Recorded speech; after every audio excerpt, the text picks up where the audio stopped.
आज हम एक और भयानक मामले पर बात करेंगे। माता पिता अपने बच्चों को बचपन से लेकर बड़े होने तक बहुत प्यार और देखभाल के साथ पालते हैं। उनकी हर इच्छा पूरी करने की कोशिश करते हैं। माता पिता उम्मीद करते हैं कि उनके बच्चे बुढ़ापे में उनके साथ रहेंगे, लेकिन क्या हो अगर बुढ़ापे में पहुंचने से पहले ही माता पिता अपने सभी बच्चों को खो दें। यही हुआ सिंह परिवार के साथ, जो ऑस्ट्रेलिया के ब्रिस्बेन में रहते हैं। आज ये बुजुर्ग दंपति इस दुनिया में अकेले रह गए हैं अपने सभी बच्चों को खोने के बाद। 20 अप्रैल 2003 की रात उनके बच्चों के साथ क्या हुआ, ये जानने के लिए आपको ये वीडियो अंत तक देखना होगा। ब्रिस्बेन ऑस्ट्रेलिया के सबसे लोकप्रिय पर्यटन स्थलों में से एक में सिंह परिवार स्टैफर्ड क्षेत्र में रहता था। वीजी और शर्ली सिंह एक भारतीय हिंदू परिवार से थे। पहले वे फिजी में रहते थे, जिसे अक्सर मिनी इंडिया कहा जाता है, जो ब्रिस्बेन से 1381 किमी 1728 मील दूर है। वीजी ने फिजी में एक छोटी कार के स्पेयर पार्ट्स की दुकान चलाई, जिसे उन्होंने ऑस्ट्रेलिया आने के बाद भी जारी रखा। बड़ी बेटी सोनिया, जिसकी उम्र 24 साल थी, शादीशुदा थी और अपने पति के साथ खुशहाल जिंदगी बिता रही थी। उनकी खुशमिजाज 22 साल की दूसरी बेटी नीलमा ने अपनी पढ़ाई पूरी कर ली थी और एक होटल में रिसेप्शनिस्ट के तौर पर काम कर रही थी। उनके 18 साल के बेटे कुणाल अभी हाई स्कूल में थे, जबकि सबसे छोटी बेटी 10 साल की सिटी पास के कॉन्वेंट स्कूल में पढ़ती थी। अब जब हमने सिंह परिवार के बारे में जान लिया है, तो उनके पड़ोसियों के बारे में जानना जरूरी है। सिंह परिवार ट्राउट्स रोड पर स्टैफोर्ड में रहता था और उनके बगल में सी परिवार रहता था।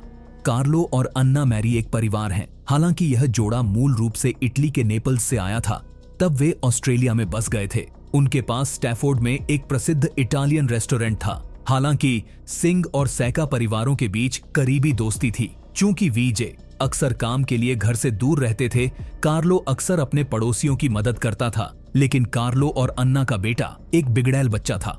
31 साल का बेटा मिमुआ, जिसे मैक्स भी कहा जाता है, मई 2001 में 11 साल बाद घर लौटा। इसका कारण यह था कि 1990 में मैक्स और उसके दोस्तों को दोषी पाया गया था। मैक्स और उसकी गैंग ने एक बार में लगभग 43 अपराध किए, जिनमें चोरी, डकैती, हमला और सार्वजनिक संपत्ति को नुकसान पहुंचाना शामिल है। उन्होंने ब्रिस्बेन पुलिस स्टेशन और एक स्कूल में आग भी लगा दी। हालांकि 2001 के अंत में वीजे और शर्ली को पता चला कि उनकी 22 साल की बेटी निल्मा पड़ोसी के परेशान करने वाले बेटे मैक्स को डेट कर रही है। वीजे और शर्ली इस बात से बेहद नाखुश थे, क्योंकि मैक्स निल्मा से लगभग 9 साल बड़ा था, 2 बच्चों का तलाकशुदा पिता था और उसने 11 साल जेल में बिताए थे। कौन सा माता पिता चाहेंगे कि उनकी बेटी ऐसे लड़के के साथ हो। वीजे और शर्ली बार बार निल्मा को मैक्स से दूर रहने की चेतावनी देते थे। उस वक्त निल्मा ने ये वादा भी किया था कि वो उससे दूरी बनाए रखेगी, लेकिन उन्हें नहीं पता था कि उनकी बेटी फरवरी 2002 में अपने बॉयफ्रेंड से गुपचुप मिलने लगेगी। विजय सिंह ने अपनी बेटी निल्मा को दुबई भेजा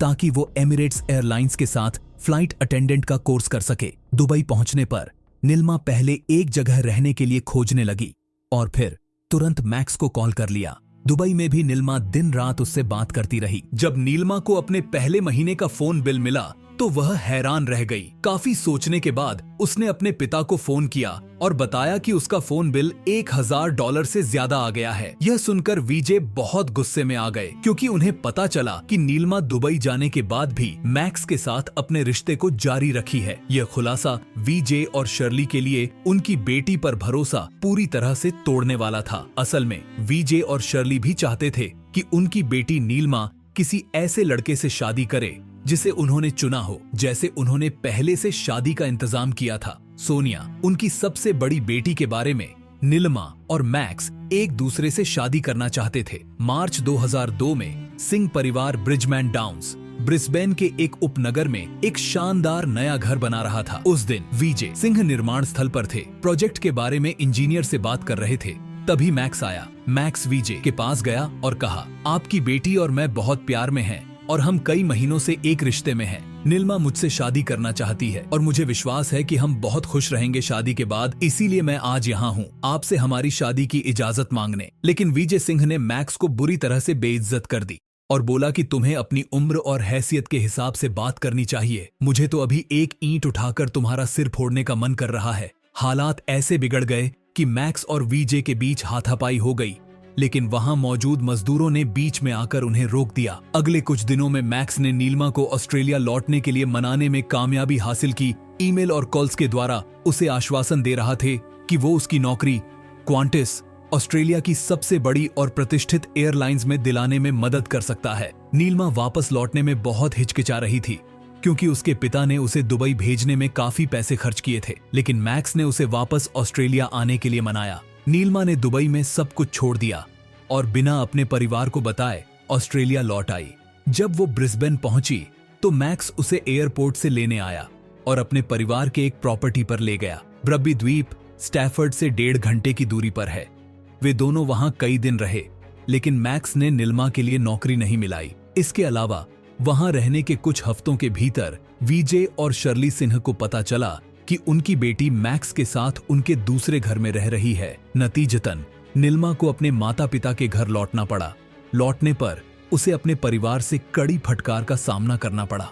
उस दिन उसने अपने माता पिता से वादा किया कि वह मैक्स से सभी रिश्ते तोड़ देगी। हालांकि एक बार फिर नीलिमा ने अपने माता पिता से किया हुआ वादा तोड़ दिया। नीलिमा ने चुपचाप फिर से मैक्स से मिलना शुरू किया, लेकिन कुछ समय बाद उनके रिश्ते में दरारें दिखने लगीं। नीलिमा ने देखा कि मैक्स रिश्ते में बहुत ज्यादा हावी हो गया है। मैक्स कुछ ही पलों में नीलिमा पर नाराज हो जाता था और अक्सर बिना किसी वजह के उस पर शक करता था। इसके अलावा वो अपनी सच्चाइयों को छुपाने के लिए अक्सर झूठ बोलता था और कई बार नीलिमा के खिलाफ हाथ उठाने की भी कोशिश की। मैक्स के बर्ताव से परेशान होकर नीलिमा ने एक दिन अपनी दोस्तों से कहा, शायद मेरे माता पिता सही हैं, मैक्स और मैं बहुत अलग हैं और शायद इसी वजह से हम एक साथ नहीं रह सकते। 19 फरवरी 2003 को नीलिमा ने मैक्स से ब्रेकअप कर लिया। जब मैक्स को इसके बारे में पता चला तो वो गहरे सदमे में था। उसने बार बार नीलिमा को कॉल और ईमेल किया, उसे वापस लाने की कोशिश की, लेकिन इस समय तक नीलिमा को मैक्स से डर लगने लगा था। इसलिए उसने मैक्स के हर फोन कॉल और मैसेज को एक डायरी में लिखना शुरू कर दिया, जो उसने अपने घर के किचन काउंटर पर रखी थी। हालांकि 6 मार्च 2003 को कुछ ऐसा हुआ जिसने बहुत बड़ा बदलाव ला दिया। नीलिमा के माता पिता को उनकी कम्युनिटी में शर्मिंदा करने के लिए एक अनजान ईमेल एड्रेस से नीलिमा की कुछ बेकार तस्वीरें उनके रिश्तेदारों और दोस्तों को भेजी गईं। नीलिमा और उसके परिवार का पहला शक तुरंत 31 साल के मैक्स पर गया। गुस्से में विजय सिंह ने अपनी बेटी को डांटा और फिर सीधे मैक्स को फोन करके उसे पुलिस में शिकायत करने की धमकी दी, लेकिन मैक्स ने साफ साफ इनकार किया कि उसने ऐसा कुछ किया है और कहा कि उसके कंप्यूटर को हैक किया गया होगा। इस समय तक मैक्स नीलिमा के प्रति इतना ऑब्सेस्ड हो गया था कि यह संभव है कि उसने यह सब जानबूझकर किया ताकि उसे धमकाए और फिर से उस पर नियंत्रण पा सके। हालांकि इसके बाद नीलिमा ने मैक्स से काफी समय तक बात करना बंद कर दिया और मैक्स ने भी उसे कॉल करना बंद कर दिया। लेकिन मार्च के आखिरी हफ्ते में मैक्स ने एक ही दिन में नीलिमा को कई बार कॉल किया। यह देखकर नीलिमा को यह जानने की जिज्ञासा हुई कि अचानक इतने दिन बाद मैक्स उससे क्यों संपर्क कर रहा है। नीलिमा ने कॉल उठाई और दूसरी तरफ मैक्स ने कहा, मैं बहुत बीमार हूँ। डॉक्टर ने कहा है कि मैं टर्मिनल ब्रेन कैंसर की वजह से मरने के बहुत करीब हूँ। असल में ये सब मैक्स की बनाई हुई एक झूठी कहानी थी। ये एक डेस्परेट कोशिश थी नीलिमा को फिर से उससे जोड़ने की। शायद नीलिमा अब भी मैक्स से इतनी गहरी मोहब्बत करती थी कि वो इस झूठ को देख नहीं पाई। नतीजा ये हुआ कि नीलिमा फिर से मैक्स से मिलने लगी। हर मुलाकात में उसने उसे सांत्वना देने की कोशिश की, ये अश्योरिंग करते हुए कि वो उसे अकेला नहीं छोड़ेगी और वो ठीक हो जाएगा। इस समय तक उनकी लव स्टोरी एक फिल्म की तरह लग रही थी जिसका अंत अभी लिखना बाकी था। समय चलता रहा और 12 अप्रैल 2003 आ गया। उस दिन वीजे और शर्ली ब्रिस्बेन एयरपोर्ट से फिजी के लिए बिजनेस के काम से रवाना हुए। वहां कुछ हफ्ते रुकने की योजना थी। उनकी अनुपस्थिति में नीलिमा और मैक्स को खुलकर मिलने की आजादी थी। अगले दिन 13 अप्रैल को नीलिमा ने मैक्स की लंबी उम्र के लिए अपने घर पर एक पूजा समारोह आयोजित किया। 20 अप्रैल 2003 रविवार को सिटी अपने दोस्तों के साथ माउंट कुटला की पिकनिक पर गई, लेकिन शाम होते होते घर लौट आई। इसी बीच कुंडाल को उसके दोस्तों ने एक पार्टी में बुलाया, लेकिन तबीयत ठीक न होने के कारण वह घर पर ही रहा। रात के लगभग 8:30 बजे नीलिमा सोनिया के साथ मैसेंजर पर बातचीत करते हुए नीलिमा का आखिरी संदेश था, मुझे जाना है, दरवाजे पर कोई है। सोनिया को ये नहीं पता था कि ये उसकी अपनी बहन के साथ आखिरी बातचीत होगी। कहानी आगे बढ़ती है 22 अप्रैल 2003 की ओर। लगभग 2:30 बजे मैक्स सिंह परिवार के घर के बाहर खड़ा था और अपने माता पिता को फोन करके कह रहा था, कृपया जल्दी आइए, नीलिमा 2:33 बजे गुजर गई है। मैक्स ने अगला कॉल किया इस बार ऑस्ट्रेलिया के इमरजेंसी नंबर पर। कॉल रिकॉर्डिंग में कुछ ही मिनटों में पुलिस मौके पर पहुंच गई। सिंह परिवार के घर के बाहर उन्हें परिवार का कुत्ता बोझो मिला। साथ में 33 साल का मैक्स खड़ा था और इंतजार कर रहा था। मैक्स ने पुलिस को बताया कि वह दोपहर 2:20 बजे नीलमा से मिलने आया था, लेकिन जब नीलमा ने फोन का जवाब नहीं दिया और दरवाजा नहीं खोला तो उसने पीछे के दरवाजे से घर में प्रवेश किया। वह सीधे पहले मंजिल पर गया जहां नीलमा का कमरा था। वहां उसने फर्श पर कुछ खून के धब्बे देखे और वीजे और शर्ली के बाथरूम से पानी की आवाज सुनी। जब वह बाथरूम में गया तो उसने देखा कि बाथटब का पानी बह रहा था और बाथटब में चादरों का ढेर था। मैक्स आगे बताता है कि जब उसने कुछ चादरें हटाई तो उसे सिटी का हाथ मिला। फिर उसने नीलमा और कुणाल के शव पानी में तैरते हुए देखे। मैक्स बताता है कि वह कुछ देर के लिए सदमे में खड़ा रहा, फिर दूसरे बाथरूम में जाकर अपना चेहरा धोया। उसके बाद वह बाहर जाकर पुलिस को बुलाने चला गया। मैक्स के बयान के बाद पुलिस ने पूरे सिंह परिवार के घर को सील कर दिया और क्राइम सीन को टेप से घेर लिया। जब पुलिस घर में दाखिल हुई तो उन्होंने छत पर काफी पानी का लीकेज देखा। जब वे पहली मंजिल की ओर बढ़े तो ग्राउंड फ्लोर के डिनिंग रूम से एक तेज बदबू आई। बदबू के बावजूद एक अफसर ने अपने नाक को ढक लिया और बाथरूम में गया जहां मैक्स ने 3 परिवार के सदस्यों के शव मिलने का दावा किया था। जब अफसर ने बाथटब में देखा तो पानी थोड़ा भूरा था। पहले उसने नीलमा के शव को देखा और फिर सीटी के शव पर नजर पड़ी, लेकिन करीब से देखने पर अफसर ने परिवार के इकलौते बेटे कुणाल का शव पहले नहीं देखा। हालांकि बात यह थी कि बाथटब का पानी अभी भी बह रहा था और पानी इतना गर्म था कि उसने शवों को गलाना शुरू कर दिया था। फॉरेंसिक एक्सपर्ट्स की निगरानी में जब नीलमा का शव बाथटब से निकाला गया तो उन्हें कुणाल का शव भी मिला, जो 2 बहनों के शवों के नीचे छिपा हुआ था। तीनों शवों को फॉरेंसिक लैब भेजा गया, लेकिन घंटों की मेहनत के बावजूद पैथोलॉजिस्ट सही समय पर मौत का पता नहीं लगा सके। बाथरूम में गर्म पानी था। द्रुत गति से शव की डिकम्पोजिशन प्रक्रिया शुरू हो गई। हालांकि शव परीक्षण रिपोर्ट में अनुमान लगाया गया कि सिंह परिवार के 3 बच्चों की मौत 20 अप्रैल की रात 11 बजे से अगले दिन सुबह 7 बजे के बीच हुई। फॉरेंसिक विशेषज्ञों का मानना था कि पहली शिकार 22 साल की नीलमा थी, जिसे उसके कमरे में मारा गया। उसके सिर पर कई चोटें थीं और उसका गला दबाया गया। इसके बाद हत्यारा वीजी और शर्ली के कमरे में गया जहां 12 साल की सिटी सो रही थी। सिटी को अंधेरे से डर लगता था और वह हमेशा बत्ती जलाकर रखती उसके माता पिता के कमरे में सोते थीं। फॉरेंसिक रिपोर्ट में बताया गया कि सिटी के शरीर और सिर पर गहरे चोट के निशान थे। खून के छींटे बिस्तर, दीवारों और यहाँ तक कि कमरे की छत पर भी मिले। आखिरकार कातिल ने 18 साल के कुणाल पर उसके कमरे में हमला किया। उसे एक भारी लोहे की चीज से बेरहमी से पीटा गया। जब विशेषज्ञों ने कुणाल के शरीर और अपराध स्थल का निरीक्षण किया तो उन्होंने माना कि वह हमले के समय गहरी नींद में था। अगर वह जागता तो शायद वह खुद की रक्षा करने की कोशिश करता, लेकिन उसके हाथों पर कोई रक्षा के निशान नहीं थे। कुणाल उस वक्त गहरी नींद में था जब हमला हुआ। अपनी सुरक्षा के लिए कुणाल ने अपने बिस्तर के नीचे एक चाकू रखा था, लेकिन वो बिना छुए ही रह गया। फिर किलर ने कुणाल की लाश को बाथटब में रखा, उसके बाद सिटी को रखा और आखिर में नीलमा की लाश को इनके ऊपर रखा। जब पुलिस ने घर की अच्छे से तलाशी ली तो उन्हें पता चला कि कुछ भी चुराया नहीं गया। पैसे, गहने, मोबाइल फोन, कंप्यूटर और बाकी की कीमती चीजें बिना छुए ही थीं। हालांकि नीलमा का डायरी, जो वो आमतौर पर रसोई में रखती थी, गायब थी। इसके अलावा नीलमा का एक लॉकेट जिसमें उसकी और उसके बॉयफ्रेंड मैक्स की फोटो थी, कहीं नहीं मिला। जब पुलिस ने गैरेज की तलाश की तो उन्हें बारबेक्यू मशीन के पीछे एक खून से सना हुआ बागवानी का कांटा मिला। जांच के दौरान ये पुष्टि हुई कि उसमें तीनों पीड़ितों का डीएनए था। इससे यह साफ हो गया कि हत्यारे ने इस बागवानी के कांटे का इस्तेमाल करके तीनों की हत्या की थी। हालांकि फॉरेंसिक एक्सपर्ट्स को गार्डन में हत्यारे का एक भी फिंगरप्रिंट नहीं मिला। इससे 2 संभावनाएं बनती हैं, या तो हत्यारा हाथ में दस्ताने पहने हुए था या फिर उसने कांटे के हैंडल को बड़े ध्यान से साफ किया था। लेकिन जब पुलिस ने घर की जांच की तो उन्हें ये बहुत अजीब लगा कि इतनी बड़ी जगह में मैक्स का कोई भी फिंगरप्रिंट नहीं था। ये कैसे संभव था जब मैक्स ने सिंह फैमिली के घर पर अनगिनत बार विजिट किया था और नीलमा के साथ उसके बिस्तर पर घंटों बिता दिए थे। दरअसल ये मैक्स ही था जिसने सबसे पहले पुलिस को 25 अप्रैल 2003 को 3 लाशों के मिलने की जानकारी दी थी। जासूसों ने मैक्स को सिंह फैमिली के घर पर फॉरेंसिक ड्रेस में ले जाया गया। मैक्स ने खुद दिखाया कि उसने 3 लाशें पहली बार 14 मई 2003 को कैसे देखी थीं।